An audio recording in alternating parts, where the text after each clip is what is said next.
హరయే నమః. కైలాసాన్ని గురించి చెప్తున్నాం. కైలాసంలోని సరస్సులలో తెల్ల కలువలు, నల్ల కలువలు, చెంగల్వలు, తామర పూలు గుంపులు గుంపులుగా ప్రకాశిస్తున్నాయి.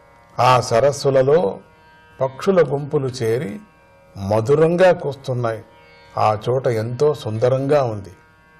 అక్కడ లేళ్లు, కోతులు, అడవి పందులు, సింహాలు, ఎలుగుబంట్లు, ముళ్లపందులు, గురుపోతులు, శర్వమృగాలు, పెద్ద పులులు, నల్ల చారులు గల దుప్పిలు, అడవి దున్నలు, గోకర్ణ మృగాలు, కర్ణాంత మృగాలు, గుర్రపు ముఖం గల మృగాలు, తోడేళ్లు, కస్తూరి మృగాలు మొదలైన జంతువులు సంచరిస్తూ ఉంటాయి. అక్కడి నదులు సరస్సుల తీరాలపై అరటి చెట్లు దట్టంగా చుట్టుముట్టి శోభను చేకూరుస్తూ ఉంటాయి.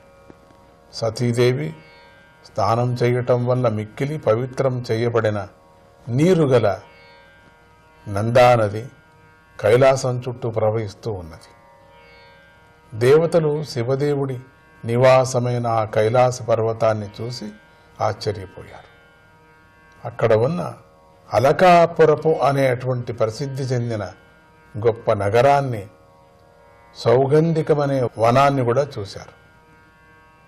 ఆ అడవిలోని పద్మాలకు సౌగంధికాలని పేరు. ఆ అలకాపురానికి బయట నంద, అలకనంద అనే 2 నదులు ప్రవహిస్తూ ఉన్నాయి. పవిత్రమైన శివుడి పాదపద్మాల ధూళితో ఆ నదులు ఎంతో పవిత్రాలయ్యాయి. భోగాలలో అలసిపోవలసిన దేవతా స్త్రీలు తమ లోకాల నుండి దిగివచ్చి ఆ 2 నదులలో విహరిస్తూ ఉంటారు. అంత అలసిపోయిన తర్వాత ఇక్కడ వచ్చి నదుల్లో విహరిస్తూ ఉంటారు. తమ భర్తలతో కలిసి సంతోషంగా జలకాలాడుతూ ఉంటారు. తమ శ్రమను పోగొట్టుకొని ఉంటారు. అప్పుడు దేవతా స్త్రీలు కొత్తగా పెట్టుకున్న కుంకుమ కరిగి ఆ నీరు పచ్చగా అయిపోతుంది. అలాంటి ఆ నీటి యొక్క సుగంధానికి మగ ఏనుగులు ఆకర్షించబడి దాహం లేకపోయినా ఆ నీటిని ఆడ ఏనుగులతో త్రాగించి తాము కూడా త్రాగుతాయి. అలకా నగరం పైన ఆకాశంలో ఎప్పుడు వందలాది విమానాలు రద్దీగా తిరుగుతూ ఉంటాయి. ఆ విమానాలు బంగారంతోనూ, ముత్యాలతోనూ, గొప్ప రత్నాలతోనూ నిండి ఉంటాయి. వాటిలో యక్షస్త్రీలు విహరిస్తూ ఉంటారు. ఈ విధంగా అలకాపురిలోని ఆకాశం పురుషుల వంటి యక్ష స్త్రీలతోనూ, మేఘాల్లాంటి విమానాలతోనూ నిండి శోభిల్లుతూ ఉంటుంది. యక్షరాజు కుబేరుని నగరమైన ఆ అలకాపురాన్ని దాటి దేవతలు ముందుకు సాగి సౌగంధిక వనాన్ని చేరుకున్నారు. ఆ వనం కోరిన కోరికలను తీర్చే కల్పవృక్షాలతో నిండి మనోహరంగా ఉంది. అక్కడి వృక్షాలు రంగురంగుల పూలతోనూ, పండ్లతోనూ, చిగుళ్లతోనూ ప్రకాశిస్తూ ఉన్నాయి. ఆ వనంలో కోకిల గుంపుల కూతలకు తుమ్మెదల జూంకారములు తోడయ్యాయి. రాజహంసలకు ఇష్టమైన పద్మాలతో అక్కడి సరస్సులు నిండి ఉన్నాయి. అక్కడ హరిచందన వృక్షాలు ఉన్నాయి.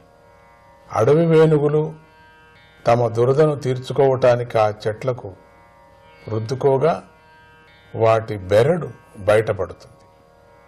అప్పుడు ఆ చెట్లపై నుండి వీచే సుగంధ పరిమళంతో కూడిన గాలులు యక్షస్త్రీల మనస్సులను ఆకర్షిస్తూ వారినెంతో క్షోభకు గురి చేస్తూ ఉంటాయి. ఆ వనంలోని దిగుడు బావుల మెట్లు వైడూర్య మాణిక్యాలతో పొదగబడి ఉన్నాయి. ఆ బావులు నల్ల కలువల వరసలతో శోభిల్లుతున్నాయి. దేవతలు ఆ బావులను, అక్కడ విహరిస్తున్న కింపురుషులను చూశారు.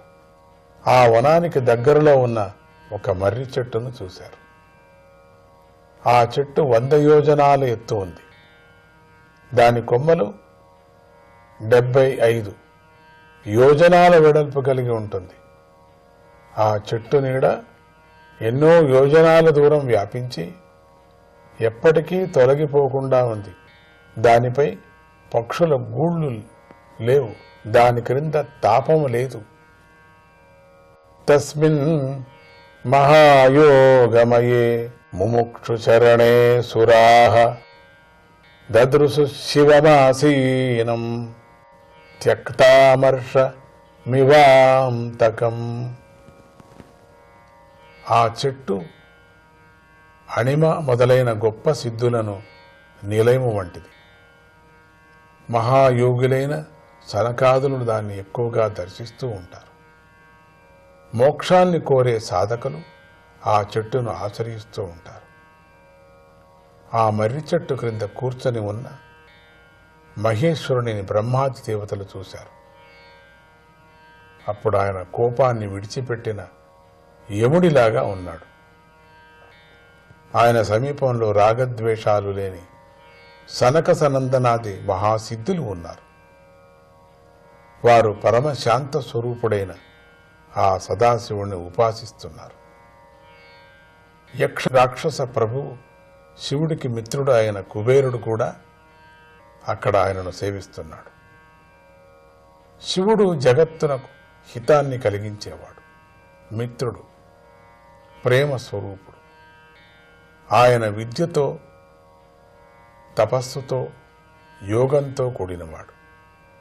ఆయన లోకాలను శుభాన్ని కలిగించటానికి, సాధకుల మార్గదర్శనం చేయటానికి ఉపాసన, చిత్త ఏకాగ్రత, అష్టాంగ యోగం అనే సాధనలను అనుష్ఠిస్తూ ఉంటాడు ఆయన. ఆ శివదేవుని శరీరం సంధ్యాకాలపు మేఘంలాగా ఎర్రగా ప్రకాశిస్తుంది. ఆయన భస్మాన్ని, దండాన్ని, జటలను, మృగ చర్మాన్ని ధరించి ఉన్నాడు. తపస్సు చేసుకునే వారికి ఈ చిహ్నాలు ఎంతో ఇష్టంగా ఉన్నాయి. ఈ చిహ్నాలన్నీ కూడా తపస్సు చేసుకున్న వాళ్ళకి చాలా ఇష్టం. ఇవంతా కూడా ఆయన శిరస్సుపై చంద్రవంకను కూడా ధరించి ఉన్నాడు. ఉపవిష్టం దర్భమయ్యాం భృశ్యాం బ్రహ్మ సనాతనం నారదాయ ప్రవోచంతం పృచ్యతే శృణ్వతాం సతాం. ఆయన దర్భాసనంపై కూర్చొని తనను ప్రశ్నించిన నారదుడికి కాలాతీతమైన పరబ్రహ్మతత్వాన్ని ఉపదేశిస్తున్నాడు. సనకాది యోగులు ఆ ఉపదేశాన్ని వింటున్నారు. కృత్వారౌ దక్షిణే సవ్యం పాదపద్మంచ జానుని బాహు ప్రకోష్ఠే క్షమాలాం ఆసీనం తర్కముద్రయా. ఆయన తన కుడి తొడపై ఎడమ పాదాన్ని మోపి ఉంచాడు. ఎడమ చేతిలో జపమాలను పట్టుకొని దానిని ఎడమ మోకాలిపై ఆనించాడు. కుడి చేతితో జ్ఞానముద్రను ధరించి కూర్చున్నాడు. యోగ పట్టాన్ని గట్టిగా దగ్గరకు లాగి పట్టుకొని ఉన్నాడు. మనస్సును బ్రహ్మానందమందు స్థిరంగా లగ్నం చేసి కూర్చున్నాడు. ఆయన ఆత్మనిష్ఠులైన వారిలో మొట్టమొదటివాడు. ఆ పరమశివుణ్ణి చూసి లోకపాలకులు, మహర్షులు చేతులు జోడించి నమస్కరించారు. దేవతలు, రాక్షసులు, వారి వారి ప్రభువులు కూడా ఆ పరమేశ్వరుడి పాదపద్మాలకు నమస్కరిస్తూ ఉంటారు. అటువంటి శివుడు అందరితో పూజింపబడే శ్రీ మహావిష్ణువు కశ్యప ప్రజాపతికి నమస్కరించినట్లుగా తన వద్దకు వచ్చిన బ్రహ్మదేవుణ్ణి చూసి లేచి నిలబడి నమస్కరించాడు. హరయే నమః.